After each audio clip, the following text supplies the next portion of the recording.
Retour après le jingle, donc on parle des préjugés et leur effet. Déjà, commencer par définir ce que c'est qu'un préjugé. Des préjugés, ce sont des croyances plus ou moins négatives, de discrimination par rapport au sexe d'une personne ou bien par rapport à un groupe de personnes. Donc, on a des idées préconçues sur cette personne-là. On se dit, comme la personne est de telle culture, la personne est de tel sexe, la personne est de telle profession, alors elle est comme ça, sans toutefois explorer et connaître vraiment la personnalité, les façons de faire, les façons de voir, les compétences, les capacités de cette personne. Donc, on se fixe des barrières personnelles sur une personne, on se bloque, on se dit que cette personne ne pourra pas, peut-être dans le cadre professionnel, faire telle chose parce qu'il est de tel sexe, cette personne ne doit pas faire telle chose parce qu'il est de telle culture, etc., etc. Et donc, au niveau de la société, nous tous, nous avons des préjugés qu'on a peut-être hérités depuis l'éducation à la base. Donc, depuis on est petit, on nous a stéréotypés sur plusieurs domaines. Voilà. Alors, on en venait aux causes. Hein. Vous venez comme ça de dire l'éducation, depuis qu'on est tout petit, on nous a un peu caricaturé l'esprit avec cela. Alors, quelles sont les causes réelles des préjugés? Les causes viennent peut-être de nos cultures d'abord. Parce que souvent, on a des crises générationnelles. Pourquoi? Parce que nous, la génération d'aujourd'hui, avec la nouvelle technologie, on a appris d'autres choses au-delà de ce qu'on a appris chez nous au niveau local ici. Et donc, on a vu un peu qu'il y a des choses qu'on pouvait changer. Mais il y a 50 ans, il y a 60 ans, nos parents avaient, comment je peux dire, une rigidité dans la gestion de la maison, une rigidité dans la gestion des relations hommes-femmes, etc., etc. Donc, je rappelle que nous sommes en début de mars et que le mois de mars, on parlera des droits de la femme. Tout à fait. Et donc, on va faire beaucoup plus un clin d'œil sur la gente féminine. Donc, voilà un peu, ça commence depuis l'éducation. Donc, les préjugés vont commencer à la maison où, dans l'éducation des enfants, il va y avoir une différenciation entre la petite fille et le petit garçon. Donc, déjà, même, peut-être qu'en société, en urbain ici, on arrive à scolariser déjà les filles et les garçons sans problème. Mais quand vous faites le tour dans les communautés, ici même dans notre pays, vous vous rendez compte que même pour scolariser, les parents font une discrimination, ils font un choix. Ils font un choix, on décide de scolariser le petit garçon parce que la petite fille doit rester à la maison pour faire le ménage, s'occuper, etc., etc. Il y a des sociétés où on a trouvé le contraire. C'est-à-dire, on a trouvé le contraire. C'est vrai que c'est parti sur la base de certaines sensibilisations communautaires, de sorte qu'aujourd'hui, quand vous allez dans certains villages que je ne citerai pas, vous trouvez les petits garçons en train de garder les animaux, en train de faire des choses. Et puis les filles sont à l'école. Donc la tendance s'inverse un peu, mais en majorité, c'est les filles qu'on décide de laisser à la maison et les petits garçons doivent aller à l'école. Donc ça, c'est déjà les premiers préjugés que le petit garçon lui-même va intégrer. La fille aussi va intégrer. Aujourd'hui, quand vous parlez des droits de la femme, il y a des femmes elles-mêmes qui combattent cela. On dit, est-ce qu'un mari doit pouvoir aider sa femme à faire la cuisine, à ranger la maison, à langer le bébé, etc. Puisque vous deux, vous allez au travail. Donc, quand vous revenez, il va s'en dire que madame est fatiguée, monsieur est fatigué. Mais elle seule, automatiquement, elle va dans la cuisine et monsieur, il est couché au salon en train de regarder la télé parce que depuis les petits, son papa faisait ça. Donc, lui, il refait ça. Ouais. Mais une femme a dit non. Moi, la cuisine, c'est mon espace. Le mari ne rentre pas là-bas. Donc, ces préjugés qu'elle a eus depuis l'enfance, elle a ancré ça en elle, ça s'est consolidé. Et donc, c'est difficile de lui enlever cela. Voilà. C'est clair que, bon, elle reste inféodée à la culture dans laquelle elle a baigné. Exactement. Parce que la source, ma foi, des préjugés, c'est le cocon familial. Mais à travers ou après ça, on a d'autres influences aussi. On a d'autres influences. Déjà, quand on est à l'école, on a tendance à dire les filles sont nulles en mathématiques. Les filles ne s'occupent pas des filières scientifiques, technologiques, ce qui n'est pas vrai. On a des statistiques qui prouvent que les filles réussissent mieux que les petits garçons. je rappelle que je ne suis pas là pour faire une opposition fille-garçon, non. Oui, bien sûr. Le principe, c'est un équilibre. C'est de pouvoir sensibiliser les garçons comme les filles sur le fait que dans la société, chacun doit pouvoir s'exprimer et se sentir à l'aise. Donc, quand on parle d'accompagner, d'aider les filles à remonter la pente par rapport à toute la discrimination qui a été mise depuis la base, donc c'est juste pour ça. Donc, je voudrais recadrer parce que souvent les gens disent que ben, vous dites des choses pour rébeller les femmes. Non, c'est loin des débats stériles, hein, parlant d'émancipation. Justement, c'est loin des débats, c'est loin des débats. Vraiment, c'est quelque chose de très important. Donc, on repart encore en famille. Quand on doit faire les choix des jouets des enfants, on s'en va au magasin, on achète des dinettes pour les filles, des poupées pour les filles. En tout cas, tout ce qui rapporte à la maternité, à la cuisine. Et puis le petit garçon, une voiture, un robot, des drones, etc. etc. Donc c'est lui qui est, comme on appelle ça, qui est le plus fort, c'est lui qui doit faire un certain nombre de choses, etc., etc. Donc, en grandissant, c'est ancré dans sa mentalité que c'est lui qui doit faire ci et la femme, elle doit faire ça. Donc, les préjugés commencent là. Et puis, il y a aussi toute la culture qui accompagne. Par exemple, le style vestimentaire d'une femme. Aujourd'hui, si vous voyez dans certaines communautés, une femme ne peut pas se permettre de porter une petite jupe ou bien une petite robe, etc. Et même dans notre communauté où on est laïque, chacun est libre de s'habiller, de faire ce qu'il veut, mais il y a quand même des préjugés. Une femme qui porte une petite tenue, automatiquement, on pense que c'est une femme de mœurs légères, alors qu'on peut se permettre de l'aborder aussi facilement parce qu'elle a décidé de se mettre à l'aise dans une tenue. Donc, voilà un peu des situations comme ça qu'on vit en société. Il y a aussi les aspects professionnels. Aujourd'hui, il y a des gens qui pensent que la femme doit se résoudre au poste de secrétariat, ménage, etc., etc. Et il y a des femmes aussi, même quand elles ont les capacités, elles ont les compétences, elles pensent que ce n'est pas à elles de prendre l'autorité parce que c'est l'homme. Elles ne se mettent pas en avant. Elles ne veulent pas se mettre en avant. Vous voyez des associations, des coopératives, vous voyez, ce sont des femmes qui sont au cœur, qui font le travail manuel. Mais quand vous allez fouiller dans l'administration, vous vous rendez compte que ce ne sont pas elles qui gèrent parce qu'elles ont décidé de céder cette place-là à... Ben, c'est le système aussi qui les oblige finalement, tant soit peu, à se mettre en retrait. Justement, mais ce système-là, il faut le déconstruire. C'est pour ça que nous sommes là. Merci, j'aime bien justement. Comment déconstruire ce système pour pouvoir tendre à cette équité qu'on appelle de tous nos voeux? Pour déconstruire ce système-là, déjà, c'est la parité depuis la scolarisation. Permettre à toutes les filles d'accéder à l'information, à l'éducation. Parce qu'on se rend compte que les filles réussissent à l'école. Donc, si une fille va à l'école et qu'au bout de 15 ans, on ne la retire pas pour aller se marier, au bout de 15 ans, parce que certains parents disent que, bon, moi, je fais une enquête et les parents m'ont dit, moi, je n'inscris pas mes enfants parce que quand elle va avoir 15 ans, ils vont l'enceinter. Et puis, il a perdu tout. Oh, mon garçon, quand il va partir, il est parti. Donc, cette mentalité-là, il faut pouvoir... En même temps, c'est un garçon qui est enceinte, quoi. Voilà. Justement, on ne voit jamais le revers de qui a causé ça, mais c'est la fille toujours qui est en lumière. Donc, ce système doit être déconstruit. Un changement de mentalité. C'est un changement de mentalité. Merci, Angeva. Quand on parle de déconstruction, ce n'est pas pour faire, comme je dis, l'opposition, la guerre. Non, c'est un débat d'idées. Donc, vous êtes dans une entreprise, vous travaillez. Voilà un autre préjugé. On ne veut pas donner trop de postes aux femmes parce qu'elles passent tout leur temps à faire des enfants. Mais elles font les enfants avec qui? Donc, vous-même qui avez ce préjugé-là, vous faites des enfants avec quelqu'un. Et d'autres vous disent... Vous êtes même l'enfant de quelqu'un. Vous êtes l'enfant de quelqu'un. Donc, non, c'est la femme, elle doit s'occuper. Bon, elle est bien pour gérer les enfants. Vraiment, elle a toute la maternité, mais les hommes aussi. Oui. Les hommes aussi. Donc, on peut partager l'éducation des enfants, on peut partager la gestion des enfants.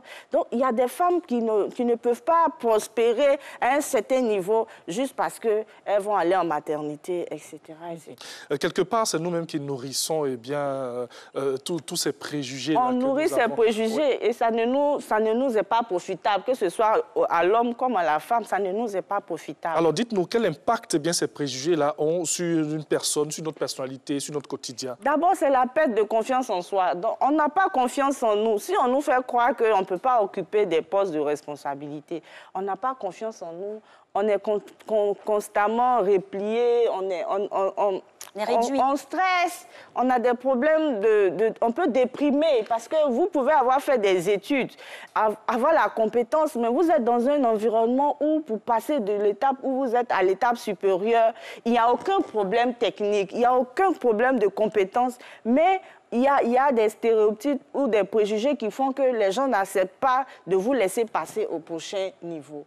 Aujourd'hui, on se rend compte, les gens de droit vous diront, il y a des familles où, quand ils vont faire des acquisitions, monsieur, madame, c'est rare que vous allez voir un couple faire des acquisitions et puis écrire sur la facture, monsieur, madame, pendant qu'ils ont fait l'acquisition à deux.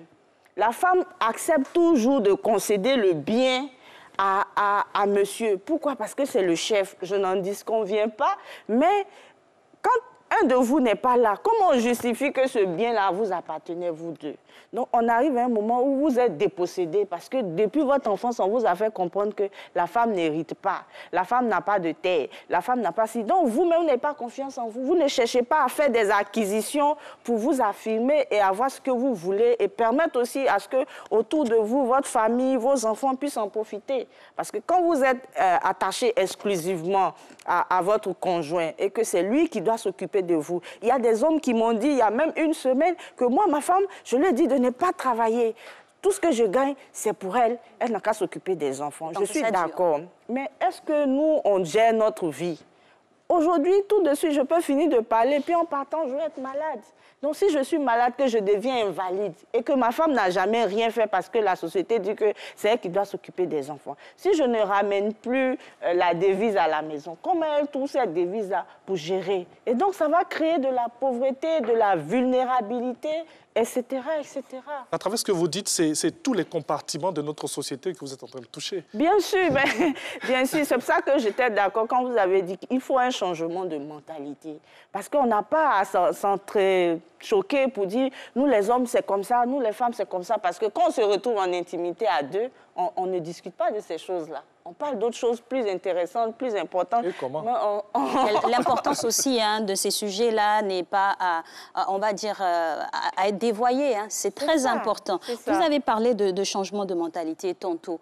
L'amorce de la démarche, on l'a fait comment? Parce qu'aujourd'hui, le postulat est là, la physionomie de notre société est là. Comment on commence à changer les choses véritablement en ce mois de droits des femmes? Déjà, on commence par les leaders, par ceux qui décident aujourd'hui.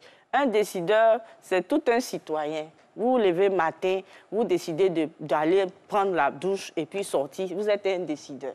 Donc, quand on parle de décideur, ce n'est pas forcément le patron qui va signer. Donc, quand vous vous réveillez le matin, vous devez décider qu'il y a quelque chose que vous pouvez apporter à l'humanité, quelque chose de changeant, quelque chose de positif que vous pouvez apporter à l'humanité. Je prends le cas de nous, les femmes. Moi, dans mes responsabilités professionnelles, partout où je suis amenée à partir, j'ai des partenaires avec qui il faut travailler. J'insiste toujours sur le fait que dans leur environnement de travail, ils doivent prendre en compte, ils doivent inclure les compétences des femmes. Quand j'arrive quelque part, je vais demander au DG, ici, les femmes occupent quelle position? Ah, si, il y a beaucoup de femmes ici. Il dit, oui, elles sont là, mais elles occupent quelle position? Est-ce qu'il n'y a pas des femmes pour être directrices ici? Pourquoi toujours, quand on vient quelque part, il faut trouver que les femmes sont juste des secrétaires? Elles n'ont pas les compétences pour évoluer. Il dit, si, OK. Donc, finalement, à force, si chacun se lève le matin, si Ange Val se lève le matin et qu'il se rend compte qu'il doit demander il y a des choses que peut-être qu'il a compartimentées parce que lui, il est homme et que l'autre est femme, etc., etc. Il dit, bon, aujourd'hui, je vais essayer d'expérimenter l'autre parce qu'on m'a toujours dit, les femmes ne doivent pas faire ci, mais bon, si elle fait, on va voir qu'est-ce qui va se passer. Donc, le principe, c'est que chacun se dise qu'on a intérêt à laisser l'autre en face face de soi s'épanouir, à être soi-même. Quand on est soi-même, on est heureux. Quand on est soi-même, on arrive à faire les choses correctement. Quand on est soi-même, on arrive à faire du bien en face de nous. Mais si on est toujours cloisonné, on est toujours en train de nous écarter pour dire non, ça c'est ma part, non, toi tu n'as pas droit à ça. On reçoit des chocs, on reçoit des frustrations qui vont finir par dégrader le mental, l'émotionnel. Et si votre mental et votre émotionnel est dégradé, vous ne pouvez rien donner de bon, de positif à vous-même, à ceux qui sont dans votre environnement immédiat et à toute la société. Voilà. Alors, une question. Vous avez dit tout à l'heure quelque chose qui a fait le titre dans mon esprit. Les préjugés sont plus ou moins négatifs. Est-ce qu'on en a toujours de négatifs? Ou quand on entend préjugés, on sait que c'est... Préjugés, c'est déjà subjectif. Oui. C'est déjà préconçu. Alors que pour connaître quelqu'un, vous ne pouvez pas aller sur des sujets préconçus. Par exemple, on dit, telle famille, eux, ils sont comme ça. Peut-être que le papa était comme ça. Oui. Et puis, un des fils était comme ça. Mais tout le monde n'est pas comme ça. Et peut-être ça déteint sur tout le monde. Ça déteint sur tout le monde. Ça déteint sur tout le monde. On a les cultures. Souvent, vous voulez épouser telle personne d'une telle culture. Les parents te disent non, tu ne vas pas dans cette culture-là. Ceux-là, ils sont comme ça. Pourquoi? Parce que peut-être qu'un seul membre de cette culture a fait quelque chose que cette famille n'a pas aimé. Finalement, c'est toute la culture qui n'est pas bonne. Voilà, donc ça aussi c'est des préjugés et il y a des gens qui en souffrent. Pourquoi? Parce que vous aimez quelqu'un, je prends l'exemple de couple, vous aimez quelqu'un, vous avez tout construit ensemble, vous avez tout organisé et puis au moment où vous voulez concrétiser les choses, les parents vous disent non. Pour quelque chose qui n'a rien à voir avec la façon dont vous êtes en train de vivre. Voilà. C'est clair que la muraille des clivages entre les différentes personnes est vraiment alimentée par le fait qu'on ait des préjugés. Aujourd'hui, vous vous arrimez au binôme homme-femme. C'est clair que c'est la source même de la société parce qu'il faut un homme et une femme pour pouvoir créer de la postérité. Aujourd'hui, qu'est-ce que vous avez envie de passer comme message au niveau même des familles? Parce que c'est là-bas le nid de la diffusion des préjugés. Moi, je pense que autant la femme, comme on dit en termes, les hommes disent toujours, parce qu'on a toujours cette discussion, les hommes disent que vous parlez, mais vous n'avez pas de force, vous parlez d'égalité, mais vous n'avez pas de force. Mais ce n'est pas une histoire de muscles. Ce n'est pas une histoire de muscles, mais par moment, on doit pouvoir savoir que quand vous regardez, quand une femme a une crevaison, automatiquement, les hommes se sentent interpellés, ils courent pour venir. J'ai vu récemment, quelqu'un m'a partagé une vidéo où il y a un homme, ils étaient en train de simuler, le monsieur est en train de battre la femme publiquement. Mais tous les hommes qui venaient sont venus le prendre, ils ont commencé à le violenter. Et ils vont dans un autre décor où c'est la femme qui bat le monsieur. Et ses amis, les hommes s'arrêtent et se moquent de lui et ils continuent. Personne ne vient secourir cette personne-là. Donc le principe, c'est que le message que moi je veux donner, c'est que quand on vit en société, que ce soit au travail, en famille, à l'école, on doit pouvoir laisser la chance aux petits garçons de faire ce qu'il a envie de faire. Parce qu'on est, comme je dis, on est toujours avec une passion, un don, un talent naturel en soi qui nous attire naturellement vers quelque chose. Donc si le petit garçon est attiré vers quelque chose qui la société avait déjà préconçu comme un métier féminin, il ne faut pas le discriminer, il ne faut pas lui dire non, il ne faut pas rejeter cet enfant. C'est pareil comme une petite fille qui va dans un magasin et qui se retourne directement vers un gros camion, qui est passionné par les camions, par un robot, etc. Il ne faut pas détourner l'attention de l'enfant pour dire non, ça c'est pour les garçons et il faut passer ici. Donc c'est au quotidien, donner la chance à chacun de pouvoir s'exprimer. Vous rentrez à la maison, comme je le dis, au travail c'est pareil. Les femmes sont capables de réfléchir autant que les hommes. Les femmes sont capables de prendre des décisions raisonnées autant que les hommes. Les hommes aussi sont capables, etc., etc. À la maison, donner la chance à la femme aussi de pouvoir se reposer quand on est revenu, nous deux, du travail, apprendre à rentrer dans la cuisine pendant que madame est en train de faire la cuisine. Monsieur peut ranger ou bien travailler avec les enfants. Ne pas laisser une longue liste de charges domestiques à madame parce que si elle est fatiguée, elle n'est plus réceptive pour bavarder et vous faire plaisir comme vous aimez. Après, il ne faut pas se plaindre pour dire « Ah, c'est comme ça, elles ne s'occupent pas parce que... » Mais il y a aussi la fatigue qui peut agir. Donc, pour moi, c'est le quotidien que chacun, que ce soit homme comme femme, chacun prenne conscience que la personne qui est en face de toi a des besoins, a des émotions et qu'il faut pouvoir honorer ses besoins, il faut pouvoir honorer ses émotions et lui permettre de s'épanouir et non l'enfermer parce que c'est moi l'homme, non, parce que c'est moi la femme, voilà ta place, voilà, non. Alors, c'est bien ce que vous dites, hein, mais lorsqu'il y a cette personne à un certain âge, il y a cette personne qui est victime de préjugés. Comment est-ce que cette personne doit se comporter? Doit-elle accepter? On doit avoir la résilience. Cette personne, qu'est-ce qu'elle doit faire? La plupart des gens qui sont victimes de préjugés acceptent. Ça fait partie des conséquences. Il y en a qui pensent que c'est normal. Oui, et que c'est ça. Voilà. Il y a des femmes qui pensent que, par exemple, si elles ont fait quelque chose, j'ai même fait une étude sur ça, si elles ont fait quelque chose, leur mari a un droit de les battre. Voilà. Elles disent que c'est ça. Quand tu fais une bêtise, ton mari doit te frapper. Ça, c'est un préjugé qui est... Depuis l'enfance, on lui a fait comprendre qu'une femme, là, quand elle rentre dans un couple, si elle fait quelque chose qui n'est pas bon, il doit la frapper. Il y a le poids de la culture aussi. Le poids de la culture. C'est même des chicottes qu'on donne oui, pour partir chez le conjoint. Donc, elle-même, elle a intégré cela. C'est l'une des conséquences et c'est ça qui fait que le changement aussi est difficile. La personne pense que la situation dans laquelle elle se trouve là, c'est normal. Et donc, elle ne doit pas bouger, elle ne doit rien dire, elle est là. Voilà la position dans laquelle elle est, c'est sa position depuis elle est petite, ça ne changera pas. Et même quand vous essayez de changer, les parents sont là pour appuyer, pour dire « reste là ». Justement, une telle personne, comment elle fait pour se mettre à l'encontre de ce qui lui a été demandé de penser et de vivre et d'être? Vous savez, je dis souvent à des amis, je dis... Si vous ne voulez pas qu'on vous traite de sorcière dans votre 3e âge, soyez autonome. Parce que si vous n'avez rien, vos enfants et leurs conjoints vont vous traiter de sorcier.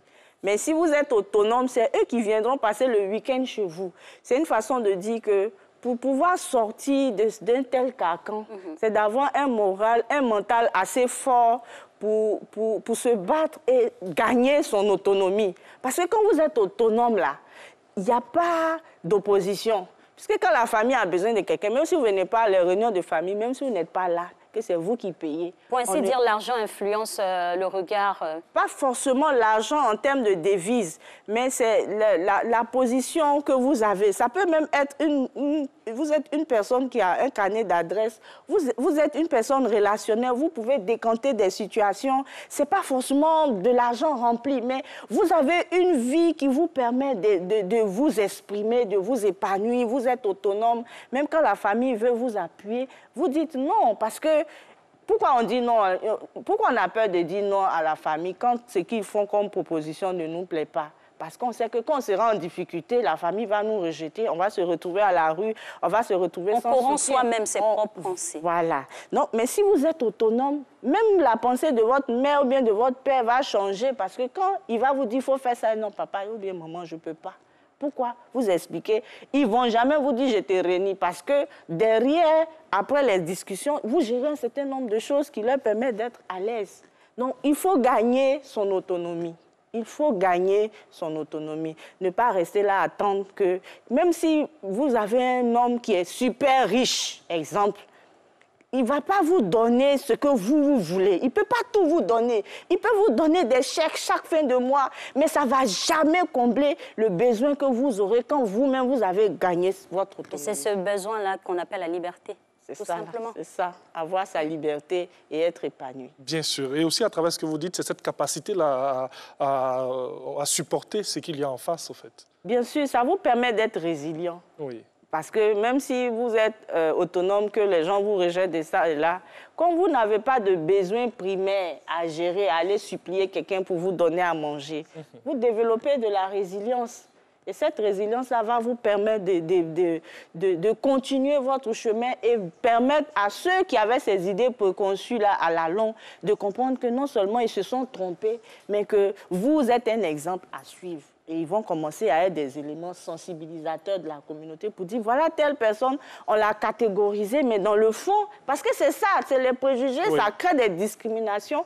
Et donc, finalement, on s'est rendu compte que ce qu'on pensait là, ce n'est pas ce qu'elle a fait, mais elle voulait le bien de la communauté. Aujourd'hui, grâce à elle, elle a ramené des gens qui sont venus installer une pompe hydraulique ici. Elle a ramené des gens qui ont installé une école ou bien un centre de santé. Grâce à elle, on connaît le village, alors qu'on pensait que si une fille va trop loin, elle ne va pas respecter son mari. Une femme qui étudie trop n'est pas respectueuse, n'est pas soumise, etc., etc. Oui, il y en a tellement. Il y a beaucoup de choses. Il y en a tellement. Eh bien, il faut juste retenir que voilà, les préjugés, il faut souvent s'en passer. Il ne faut pas vivre avec. Voilà, il ne faut pas vivre avec. Et puis, il faut arrêter d'avoir ces idées préconçues. Voilà. Merci beaucoup à vous. Madame Priska Brou-Oucho, elle est coach en bien-être. On rappelle qu'elle est spécialiste bien-être mental et émotionnel, socio-anthropologue de la santé et du développement. C'est bien de le signifier.